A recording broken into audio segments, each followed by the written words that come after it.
මේ කතාව හරි දුක හිතෙන එකක්. මෙයයි යාගේ ස්වාමි පුරුෂයයි ඒ කාලේ බොහොම ආදරෙන් ඉඳලා තියෙන්නේ. මේ දෙන්න ලූපෝ මාලිකාවේ ජීවත් වෙලා ඉන්න කාලේ දෙන්නට දරුවෙකුත් හම්බුණා.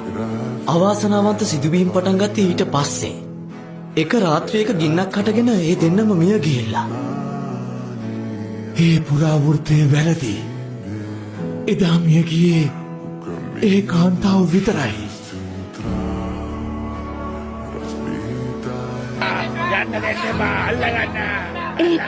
ගිහින් හැංගෙන්න.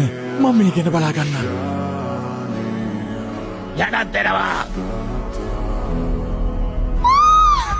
මාර්තා!